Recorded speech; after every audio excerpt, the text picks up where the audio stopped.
It's my privilege to invite Dr. D.M. Thappa, Dean of JIPMER. He has kindly come to participate in the meeting.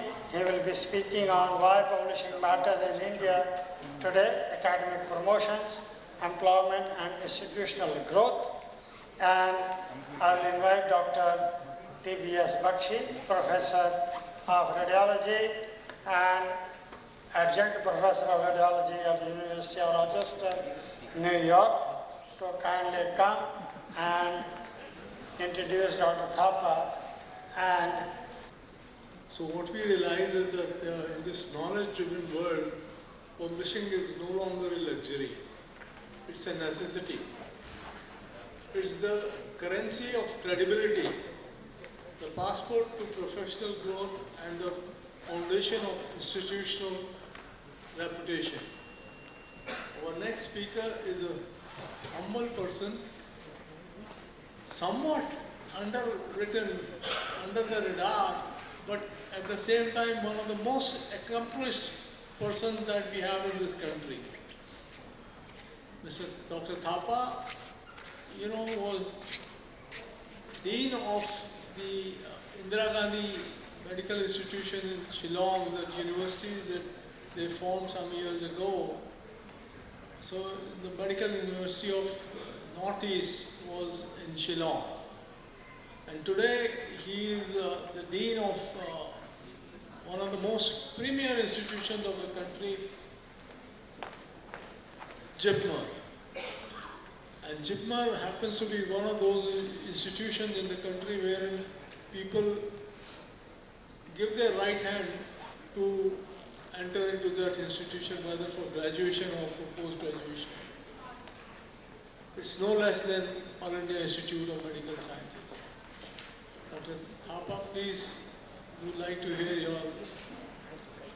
Thank you, sir. I thank Professor Vikram Dogra, the scientific scholar team,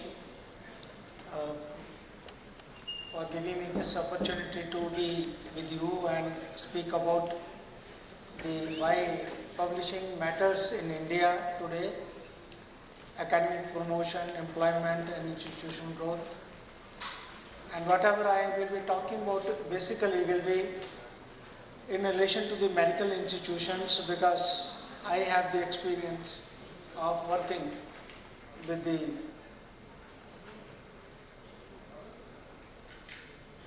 right.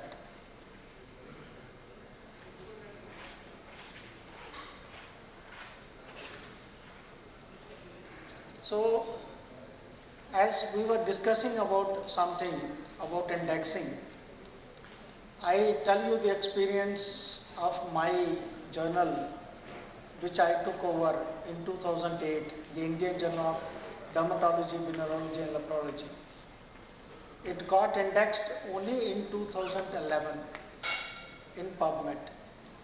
So the story behind this indexing was that till 2000, this journal was not on internet. It was Uday Kopkar, who from Bombay brought this journal in 2002 to the net, and it became visibility. And he is the one person who contributed to the success of our journals. And then the visibility increased. At that time it was under Mano Publications, and recently with Soumya Panda we have changed over to Scientific Scholar, because it was a better platform for the journal. And then around that time when I was the editor-in-chief, we started another journal, Indian Dermatology Online Journal. We call it as popularly IDOS. It is in 2011 it started, and now it is already indexed journal. It is still continuing with the Walter Clover, the Mano Publications. Okay, let me come to my subject, which is I am going to speak about, and the journal which is I am now currently running, the CosmoDerma. So this is, we have started in 2021. It's a 5 years old journal. So I have to have a number of good publications before it becomes a citable ones and those things. So the citations can come if it is the DOI number is there. So each article, if it has a digital object identifier, it will become citable articles. And then I am saying that its visibility is increasing. It was less than 1 lakh in first year. It became in lakhs in the next year, and now I am having 25 lakhs downloads per year. Okay, so that is what is the visibility, how it will increase. You know that for the academic promotions, we need to have some metrics. We need to have some kind of a basic qualification of a person, and on the top, more important is the 2 parameters, that is the duration of the service and the number of publications. So the number of publications come into the focus when we are so we have institutions in India, the medical institutions. One are governed by the one regulatory body, that is, earlier we used to call it Medical Council of India. Now from 2020 it has become the National Medical Commission, so NMC. And there is another set of institutions which are called autonomous institutions, the All India Institutes of Medical Sciences. So those type of institutions, they have their different set of rules. So though it is believed that the quality of teaching improves with research, it has been debated that the time spent on research might take the teachers away from teaching or clinical duties, particularly in the understaffed, the clinical specialty departments. So the NMC and MCI driven institutes and even autonomous institutes, for the resident doctors, they have made the mandatory the thesis which is there, and which has to have these before they appear for the final exams. So that is important. If you see this MCI amendments regarding faculty promotion over the years, they have been varying. You can see how the things are happening. So the number of original articles you need to get promoted, so they have been listed here.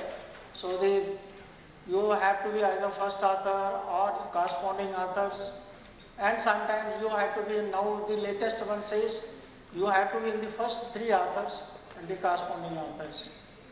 Earlier e-journals were not given any significance. Now the e-journals are also important for these things, and that is why the directory of open access journals are now recognized for taking into account the journal which has some value for the person's promotions. So this will tell you this slide that for a professor to be promoted, to be made, so associate professor has to put in at least 3 years of service, and he should have 4 research publications. Only original articles, meta-analysis, systematic reviews and case series are taken into account, and these journals has to be indexed in these indexing agencies. For associate professor, you should have 4-year experience as assistant professors and at least 2 research publications. Again, only original articles, meta-analysis, systematic reviews and case series are taken into account. and same indexing. For assistant professors, only 1 year as a senior resident is enough. This may not be true for when you are getting into a assistant professor job in a autonomous bodies like the AIMS or like institutes where you have to have 3 years senior residency experience. For super specialty departments, the criteria little differs. The experience required is a little bit different. For professors, he has to be associate professor for 3 years and then 4 such publications, and other things remain the same. And for associate professor, he has to only have 2 years experience. As an assistant professor, he can join as a direct after the DM or MCH thing. So in a cross-sectional study conducted in the South India regarding current views and practices of the faculty members and the consultants regarding publications in India, about 80% of the people felt that the online journals were better read than the print journals.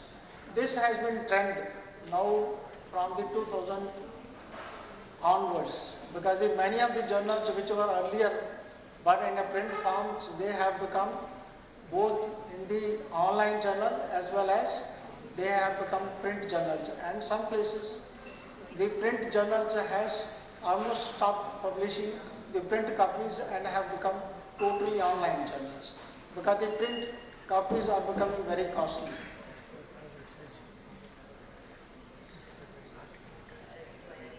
%88% of the people agreed that the publications improve the academic skills. MCI requirement to publish in reputed journals were cited as the main reason for the plagiarism, because the plagiarism is happening on a substantial scale in India.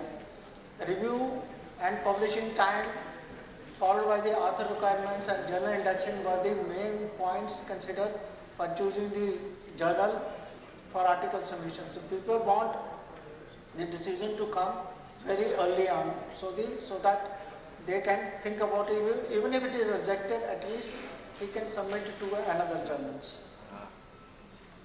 For autonomous institutions, a Sneha Bhargava committee was made, that is around 2010, and then around 2012, this committee recommendations were put into the practice. They have divided the faculty requirements for the faculty, a time type of the division of the time for various activities.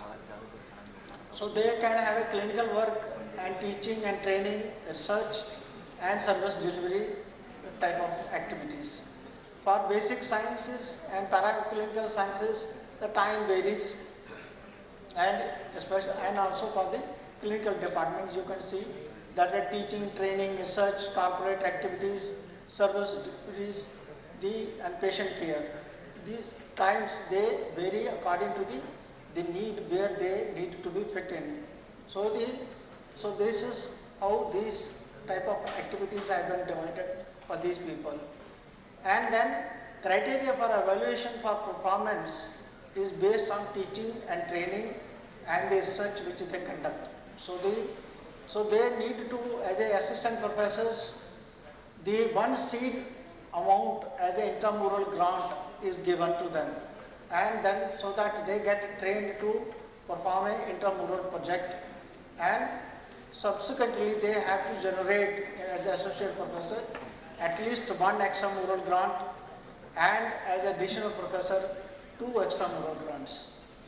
For publications in permanent index journals is made as a mandatory.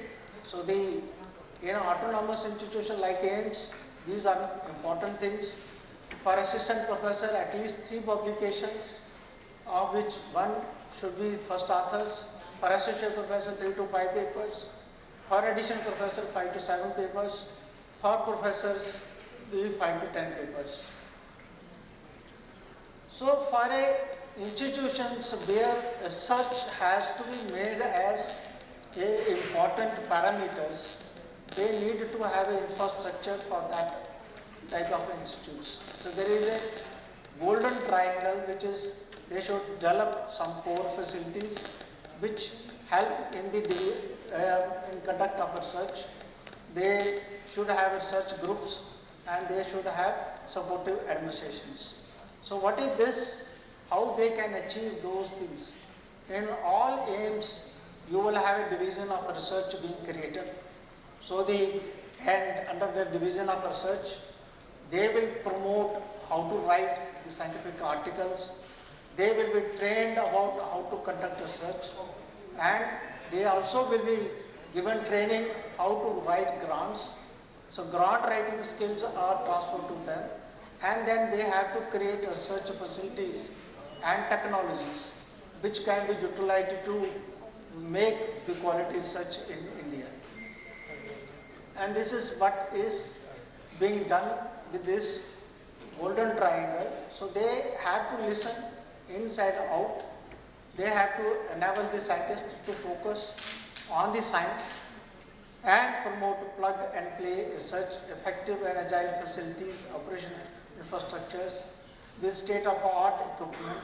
For example, in JIPMER, we have facility for proteomics, metabolomics, and even the translational research and genetics component being given more and more importance. Build a holistic research environment. The institute needs a supportive research culture that empowers scientists to develop and realize their potential and promotes the creativity. So unless this type of environment is not created, the institutes cannot have that type number of publications. Now the matrix is involved to rate various institutions. That depends upon how many publications that institute is making, how many patents they are filing, how many copyrights they are making. These are taken into important things. And this is the key attributes of a successful research institute, which should be a part of component of even a medical institutes if they want to have some kind of a publications from it. They should have research groups, core facilities, corporate services, and then trained staff and scientists. Then only the scientific discoveries can take place. Public engagement and outreach should be there, and very importantly, the collaboration, not between only the departments, but collaboration. In India, the engineering wing should collaborate with the medical wing. Then only you can see the various transformative or translational research taking place. For example, in All India Institute of Delhi, they have an arrangement with the IIT Delhi, so that they can collaborate to devise certain devices and something like this, and that is why they are able to innovate and make various devices which could be also be marketed. The recruitment, we note that there is a various ways of recruitment which is happening, which is usually, you know it, but basically for a division of research, if we are thinking what we need is recruiting talented staff who contribute to institutions' aims and objectives.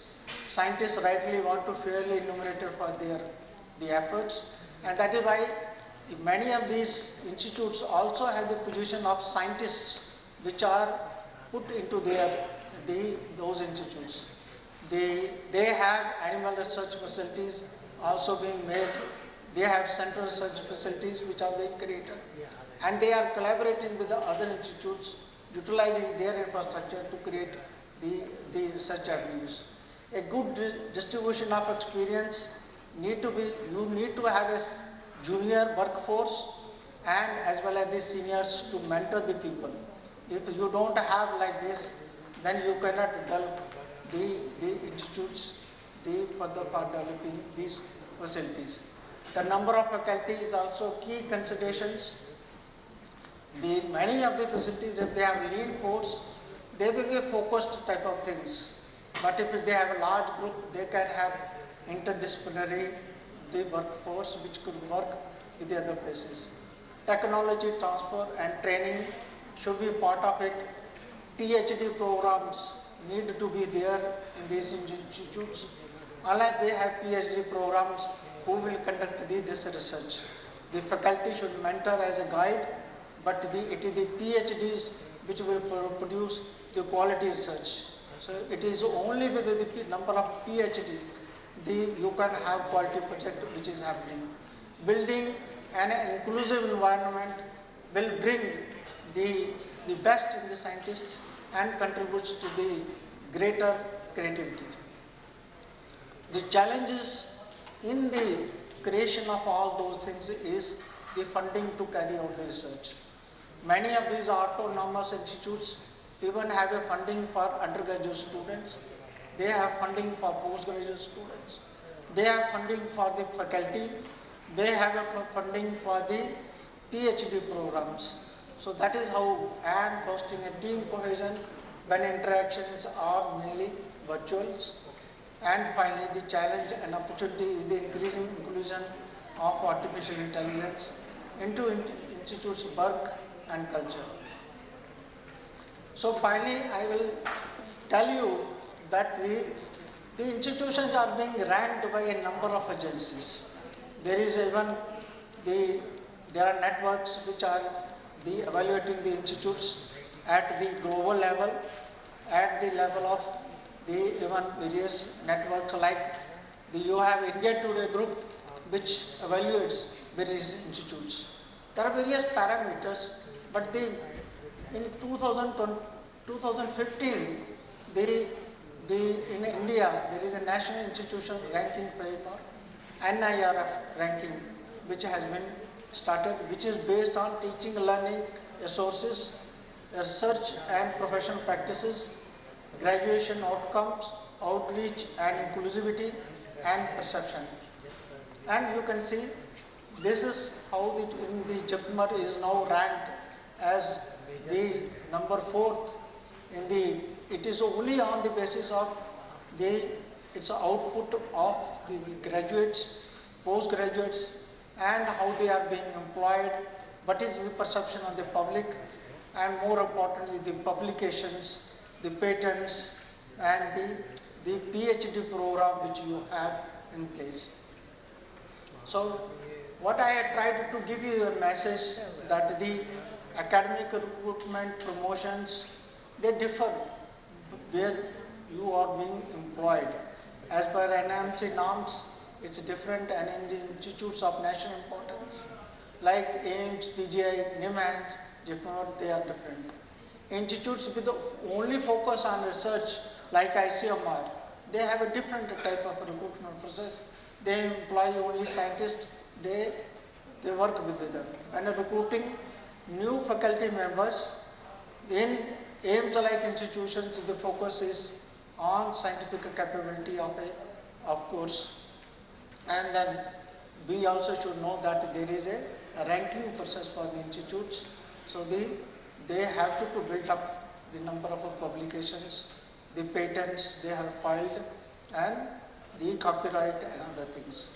So with this, I conclude and thank you everybody for giving me patient listening. Thank you.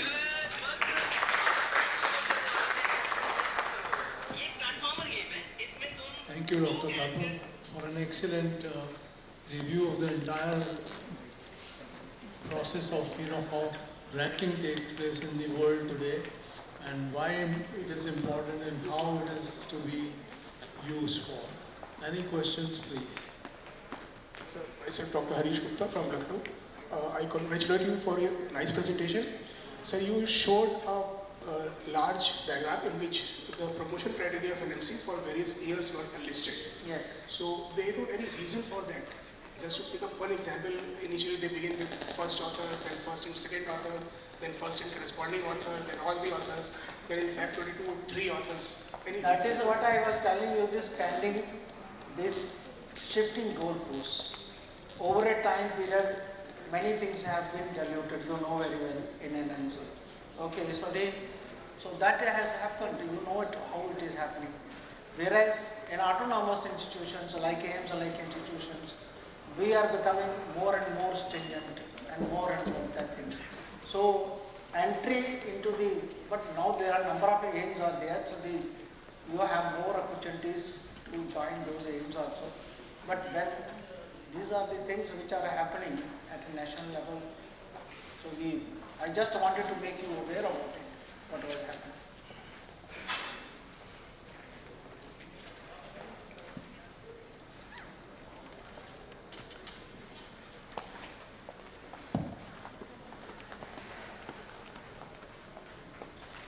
Hello sir, my name is Dr. Harpreet Singh. I'm the Dean of Research from Deshbhagat University, Govindgarh, that's in Punjab.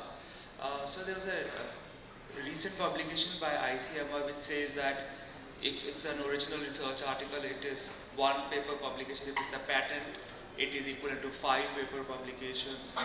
And if it is a translational research which has got into commercialization, it is equivalent to 20 research papers. Is it coming into NMC and NDC, or is it still only with ICMR? NMC does not give any type of this credit to you.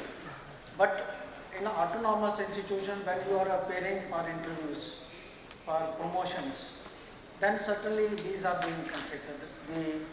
If you have a patent, that is given a certain degree of marks. If you have guided PhD students, that is also given there is a number of publications and impact factor of journals. Okay, because the impact factor I did not talk about, but because if you have an article, which is original article published in New England Journal of Medicine or Lancet, that will have a differently valued. Then you have a publications in some of the low ranking journals. So that is how it is being rated. Especially when you are being asking for promotion from additional professor to professor level. Yes, thank you.